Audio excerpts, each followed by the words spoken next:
E aí, pessoal, vamos a mais um vídeo. Sabe uma coisa que eu tenho percebido e que eu entendo que seja um erro? Mas sabe aquele erro que os pais fazem e até mesmo os filhos acabam, digamos, como é que eu posso dizer, fazendo parte disso? É aquele erro de achar que no tempo do seu pai ele tinha certos ideais, certas conquistas, êxitos, enfim, metas, né, a serem batidas e achar que isso também é para os seus filhos. Por que eu digo isso? É entendível que quando uma vez você foi médico, você querer que seu filho, ou enfim, filha, venha seguir medicina. É entendível quando você, sendo advogado, querer que seu filho seja também, até para fazer a constituição, né, de um escritório, digamos assim, ou herdar talvez a cartela de clientes das empresas, enfim, ou digamos na área contábil também, é uma outra área que você herda a cartela de clientes, né, são um pouco mais no sentido de recorrência, também mensalistas, né, coisa que não acontece tanto numa lancheria, digamos assim. Você tem os clientes, mas não são clientes pagadores fixos, são clientes que eventualmente vão no local por acharem bom o seu produto. Mas existe um certo, como é que eu posso dizer assim, semelhança em termos de mercado. Uma coisa que eu percebo é que existe um erro no sentido que, uma vez quando você tem um mercado, você está sólido dentro dele, aí é entendível. Quando o filho vai seguir, digamos assim, os mesmos percursores por parte do pai. Se entende que não tem muito o que dar errado, né? Se deu certo até agora, se você seguir, a possibilidade de dar certo, continuar dando certo, é boa, não dá para se dizer que é ruim. Porém, tem um detalhe circunstancial. Vamos supor, vocês já viram o Luiz Barsi, o maior investidor do Brasil? O que acontece com ele? Ele sempre diz que é replicável o método de dividendos dele. Ele diz assim, não, você pode fazer os dividendos, comprar as ações, que no longo prazo vai ter êxito. Não, não vai. Por quê? Quando ele comprou, as empresas não tinham concorrência, não existia um mercado globalizado a nível mundial, e também as empresas não tinham, digamos assim, essa concorrência, margem mais limitada, elas não tinham esse risco falimentar que elas têm hoje. E até a exposição política também sobre determinados nichos e setores. Então, hoje em dia você tem 5 a 10 vezes mais risco em uma empresa, portanto, forçando ela a fechar ou a ter dados financeiros ruins, do que naquele tempo. O que significa? Que naquele tempo, tendo uma empresa, você sempre era naturalmente uma marajá, elas sempre cresciam e não tinha uma concorrência forte, né? Pô, hoje em dia a gente vê até a Heineken pressionando a Ambev aqui no Brasil. Isso era impensável nos anos 2000, impensável. Impensável nos anos 2010. Então, o que significa? Que sempre existe um risco que, vamos supor, na mentalidade do pai hoje, o mercado dele é moldado conforme o passado dele. Se ele hoje, com 60, for tentar fazer as coisas quando ele tinha 30, hoje ele vai falir. Porque ele não vai ter o posicionamento de marca, não vai entender que hoje em dia os trabalhadores não são mais escravos, ele não vai entender que hoje em dia existem certas leis que devem ser seguidas, ele vai trabalhar com aquela mentalidade dos 30 anos dele, que deu certo, em setores e nichos que muitas vezes não vão ser funcionais. E eu já vi muito isso acontecendo, hein? Então significa que as ideias de mercado dele estão atrasadas e que se ele tem uma experiência dos 30 anos até os 60, 30 anos de mercado, é uma experiência que tem validade no mercado atual de 2 anos. Por quê? Porque quando ele vai tentar colocar os princípios daquele em ação no mercado, a tendência é que ele vá mal. Porque ele está balizado por conhecimentos que não são mais tangíveis à usabilidade de hoje. Ou seja, ele está acostumado naquele período, ele acha que vai funcionar hoje. Não, não vai funcionar. Então, existe um certo risco na mentalidade quando você coloca a mentalidade do pai sobre o filho e hoje, dado do filho de hoje, sobre o filho que há de vir amanhã. Então, ao mesmo tempo que o filho não vai ter a facilidade como o pai teve comprando terrenos hoje ganhar dinheiro, não. Hoje em dia subiu demais e a correlação entre a moeda, o salário, a inflação e o terreno, é difícil você ter a mesma valorização. É como você hoje querer comprar o Bitcoin e achar que vai ter o mesmo sucesso de que comprou lá embaixo. Não, foi, o trem já passou. Pode ganhar muito dinheiro? Sim, vamos supor que o Bitcoin vá a 5 milhões de dólares, não tem porquê. Mas a questão é que não vai nunca mais ser o mesmo lucro e o mesmo nível de facilitação durante esse processo. Vai ter riscos atribuídos muito maiores, até de desvalorização, enfim, coisa que naquele tempo, por ser pouco valor, não teria tanto, não é? Então, basicamente é isso.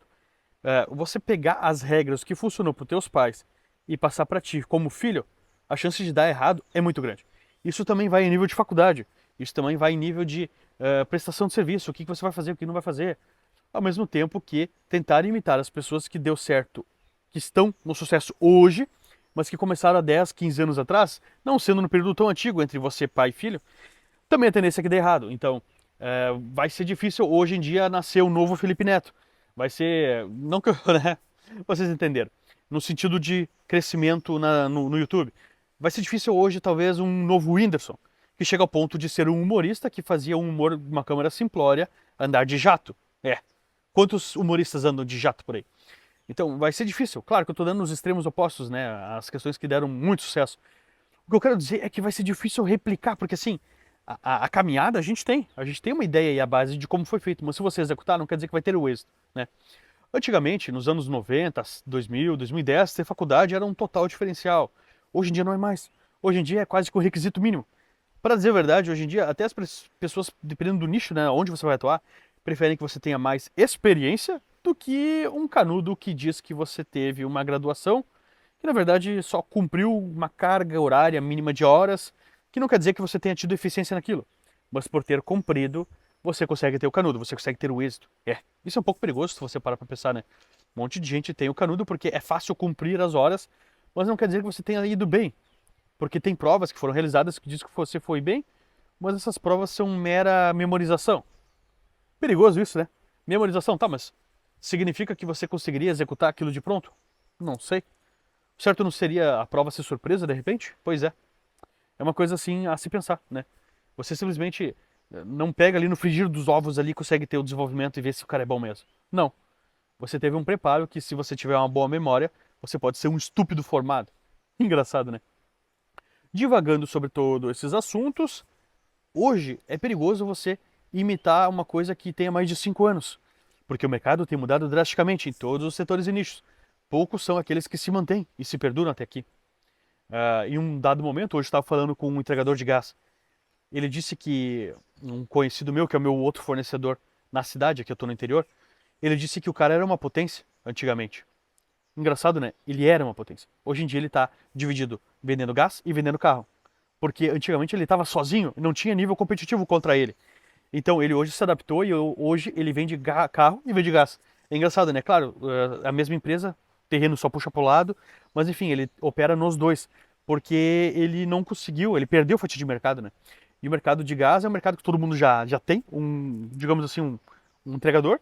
E o que você faz quando você abre um novo negócio? Você tem que tirar cliente dos outros, né? Então, se abre mais novos negócios, tem pessoas perdendo clientes. Pessoas perdendo clientes, tem faturamento diminuindo e lucro líquido diminuindo, porque talvez você tenha que fazer algo competitivo para manter aquele cliente, né, em termos de preço. Então, sua margem diminui. Então, antigamente, quem trabalhava no setor de gás com uma margem de 30, 25, hoje está trabalhando com 15 a 10, né? E essa é uma realidade que nos últimos 10, 15 anos aconteceu. Se traduz em um preço final para o consumidor melhor? Em partes, em partes. Não é uma verdade absoluta, mas tecnicamente a concorrência ajuda, né? Para que as pessoas não cobrem mais, enfim. Elas normalizam o preço. Então é isso. Então, cuidado com o passado e tentar seguir o passado de outra pessoa que funcionou para ela, para as características dela, para a personalidade dela, para as competências dela, para as aptidões dela. Deixar que para você vai ser feito e vai ter êxito também. Embora que no YouTube seja comum, por exemplo, pegar um vídeo que já deu sucesso e tentar colocar também. E tem uma certa, digamos assim, como é que eu posso dizer? Eles chamam para imitar o que deu certo, né? Cara, isso funciona até ali. Isso funciona até ali. É interessante pensar nisso. Então, cuidado com o que os seus pais planejam para você. Cuidado com o que você planeja, balizado pelo que os seus pais fizeram. Talvez vai ser bem diferente do que você imagina. Seja em resultados, seja no final da vida, seja em aptidão, seja em, como é que eu posso dizer? Satisfação pessoal. Eu acho que hoje a gente pensa mais em satisfação pessoal do que nos outros tempos. Hoje em dia não adianta você ganhar muito dinheiro, as contas estarem muito bem, tudo ok, mas você não estar satisfeito. Fica sempre aquela pulguinha atrás da orelha. Antigamente, se tudo estivesse bem financeiramente, tava ótimo. Hoje em dia não. A gente quer um pouco mais. Você quer um pouco mais? Comenta aí e curte esse vídeo aí. Valeu!